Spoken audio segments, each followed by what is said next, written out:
তো আমরা হাওড়া পৌঁছে গেছি। আমাদের train Howrah Chennai mail already 23 number প্ল্যাটফর্মে দিয়ে দিয়েছে। আজকে আমাদের জার্নি হচ্ছে হাওড়া থেকে বিশাখাপত্তনম। আমরা যাচ্ছি ভাইজ্যাগ, বিখ্যাত চিল্কা হ্রদ।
সময় মতো ট্রেনও আমাদের টাইমেই পৌঁছে গেল।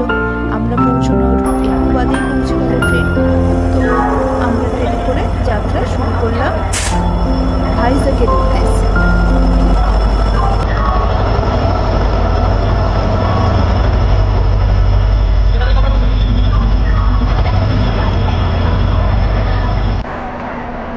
হাওড়া চেন্নাই মেল অলরেডি প্ল্যাটফর্মে দিয়ে দিয়েছে। গাড়ির ছাড়ার রাইট টাইম হচ্ছে 11:55। হাওড়া থেকে 11:55 ছাড়বে হাওড়া চেন্নাই মেল।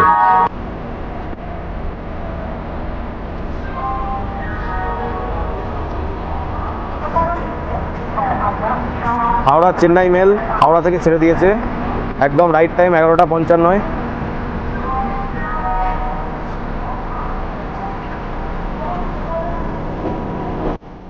স্লিপার কোচের অভিজ্ঞতা খুব একটা ভালো ছিল না বলে এইবারে আমরা বুক করেছিলাম থার্ড এসিতে।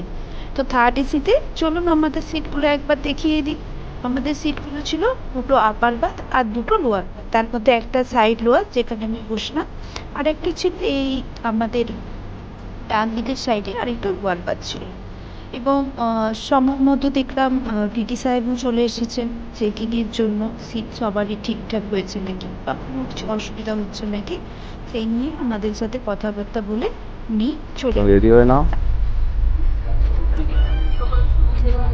দাদা সাহেব ফালকে, দাদাজি।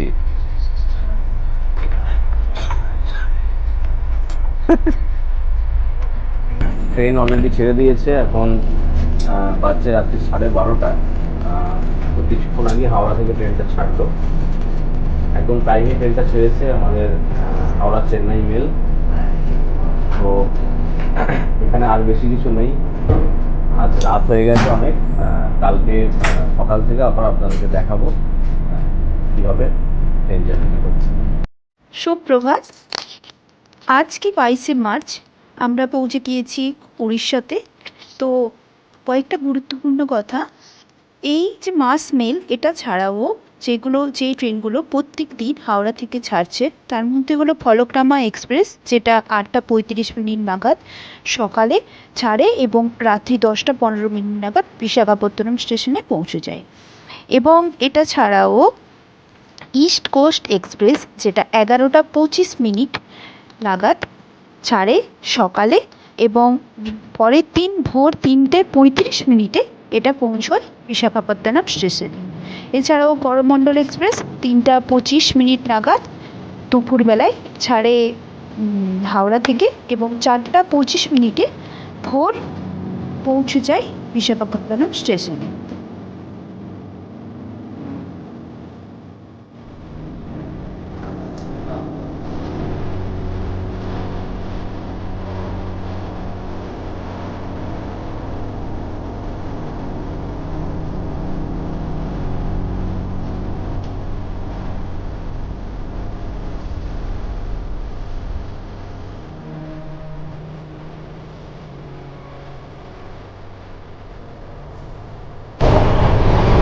তো আপনাদের দেখালাম উড়িষ্যার খুবই জনপ্রিয় একটা দর্শনীয় স্থান, সেটা হচ্ছে চিল্কা হ্রদ।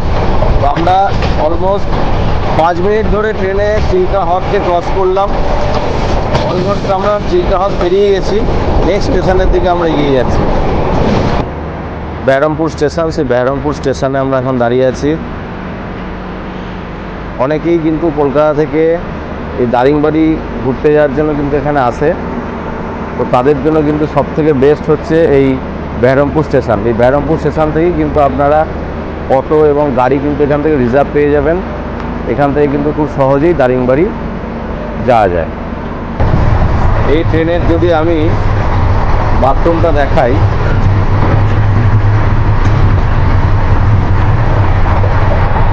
খুব একটা কিন্তু অপরিষ্কার নয়। এখানে কিন্তু একটা জলের সিস্টেম ভালো আছে। এটা কিন্তু ইন্ডিয়ান টয়লেট।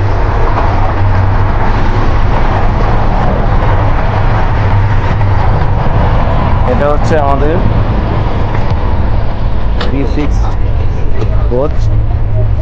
খুবই পরিষ্কার, খুব একটা অপরিষ্কার কিন্তু নয়।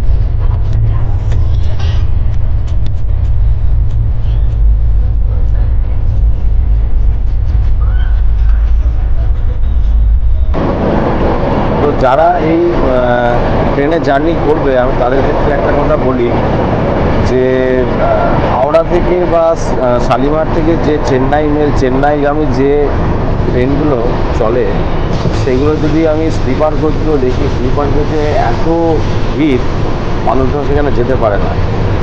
তো আমি বলবো মিনিমাম থার্ড এসি যদি বুক করা যায় ট্রেনের, তাহলে কিন্তু খুব কমফোর্টেবলি যাওয়া যায়।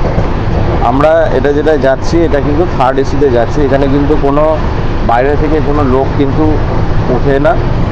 খুবই পরিষ্কার পরিচ্ছন্ন এবং সবসময় পুলিশের একটা সিকিউরিটি রয়েছে, সেটাও কিন্তু খুব ভালো আমি দেখলাম। এই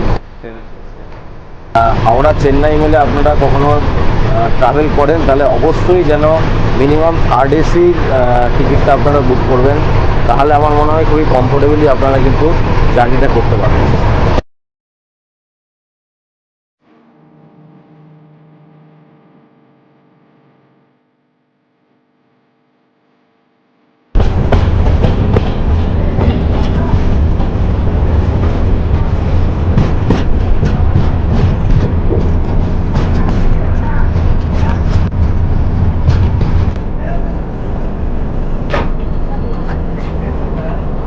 ইচ্ছাপুর স্টেশন ছেড়ে দিয়েছে ট্রেন।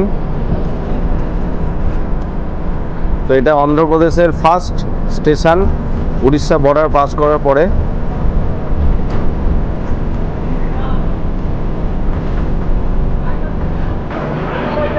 তো আমরা বিজয়নগরম স্টেশনে অলমোস্ট পৌঁছে গেছি। ট্রেন এখনও পর্যন্ত 1 ঘন্টা লেট চলছে আমাদের ট্রেন। তো বিজয়নগরমের পরের স্টেশনটাই হচ্ছে বিশাখাপত্তনম জংশন। তো আমরা এক্সপেক্ট করছি যে বিশাখাপত্তনম আমরা মোটামুটি 2:30টা নাগাদ আমরা পৌঁছে যাব। তো মোটামুটি 1 ঘন্টা মতো লেট আমাদের ট্রেন চলছে। এটা হচ্ছে বিজয়নগরম স্টেশন। বিশাখাপত্তনম জংশন নেমে গেছি, সবাই নামছে আমাদের। বিশাখাপত্তনম জংশন।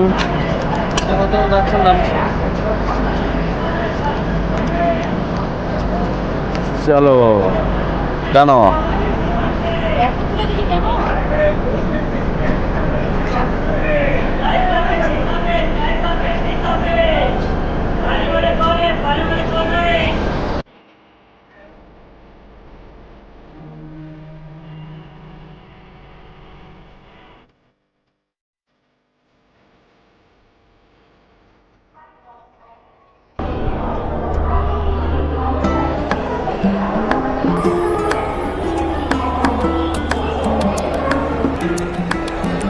আমরা বিশাখাপত্তনম জাংশনের বাইরে বেরোচ্ছি এখন।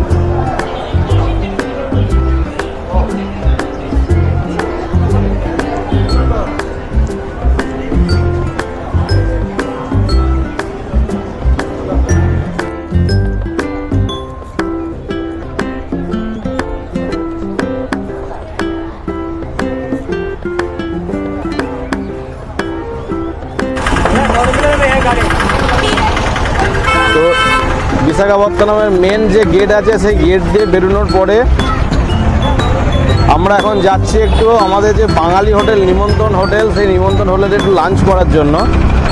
তো এখান থেকে পায়ে হেঁটে মাত্র 8 মিনিট দেখাচ্ছে। যে অটোতে করে যান তাহলে কিন্তু অটোতে কিন্তু মিনিমাম 100 টাকা কিন্তু ভাড়া তারা চাইছে, ঠিক আছে। কিন্তু আপনারা, আমি সাজেস্ট করব যে অটোতে না গিয়ে এখানে কিন্তু গভর্নমেন্টের যে বাসগুলো চলছে তাতে কিন্তু খুব ইজিলি আরকে বিচ আরামসে যাওয়া যায়। সামনে দেখতে পাচ্ছেন একটা গভর্নমেন্টের বাস আসছে, এই বাসগুলোতে কিন্তু আপনারা যেতে পারেন খুব কম খরচে।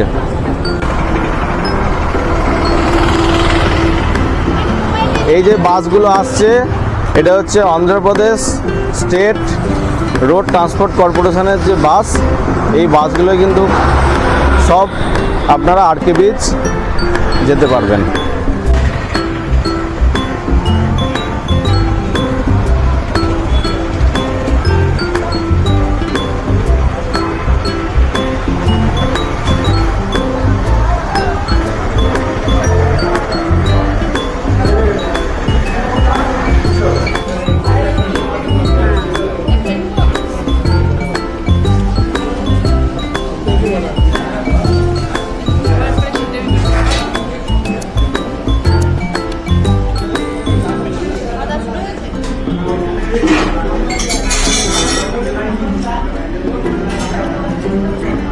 এটা হচ্ছে কাতলা ভাপা, মাছের মাথা দিয়ে তরকারিটা মানে একদম অসাধারণ করেছে। এটা হচ্ছে পার্সে, ওটা হচ্ছে তেলাপিয়া, এইদিকে হচ্ছে আরেকটা কাতলা। খুব সুন্দর রান্না।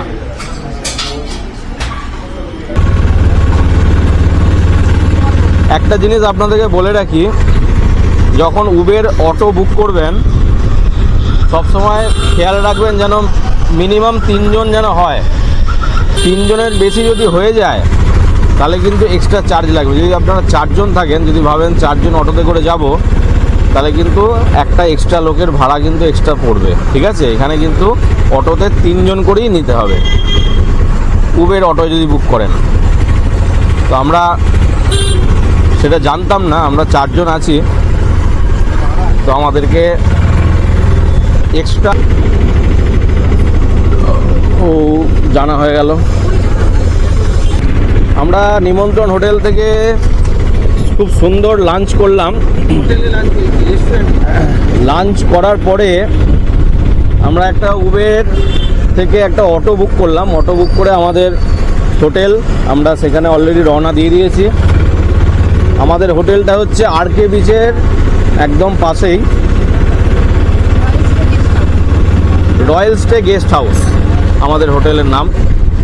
তো আমরা এখন আমাদের হোটেলের দিকে এগোচ্ছি। একটা জিনিস আপনাদেরকে বলে রাখি, যখন উবের অটো বুক করবেন সবসময় খেয়াল রাখবেন যেন মিনিমাম 3 জন যেন হয়। 3 জনের বেশি যদি হয়ে যায় তাহলে কিন্তু এক্সট্রা চার্জ লাগবে। যদি আপনারা 4 জন থাকেন, যদি ভাবেন 4 জন অটোতে করে যাব, তাহলে কিন্তু একটা এক্সট্রা লোকের ভাড়া কিন্তু এক্সট্রা পড়বে, ঠিক আছে। এখানে কিন্তু অটোতে 3 জন করেই নিতে হবে উবের অটো যদি বুক করেন। তো আমরা সেটা জানতাম না, আমরা 4 জন আছি, তো আমাদেরকে এক্সট্রা আরও 30 টাকা দিতে হবে।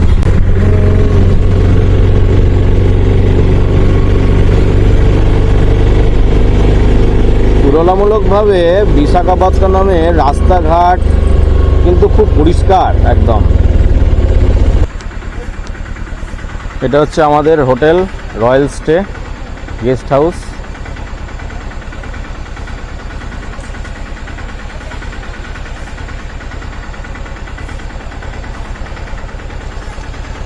আর এই যে রাস্তাটা দেখতে পাচ্ছেন, এই রাস্তাটা, এইটা হচ্ছে আরকে বিচের দিকে নেমে যাচ্ছে। তো রয়্যাল স্টে গেস্ট হাউস,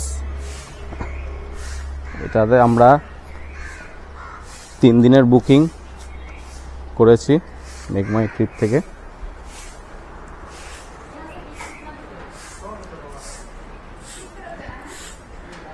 এই যে ডান দিকে যে রাস্তাটা চলে যাচ্ছে, এটা কিন্তু নিচের দিকে নেমে গেলেই কিন্তু আরকে বিচ।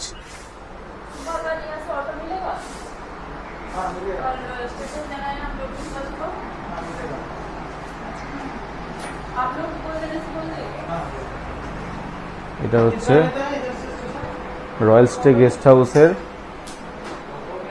রিসেপশনটা।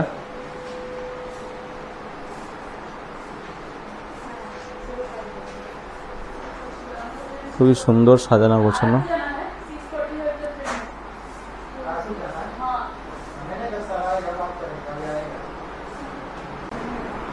তো আমাদের এন্ট্রি হয়ে গেছে, এবার আমরা আমাদের রুমের দিকে যাব।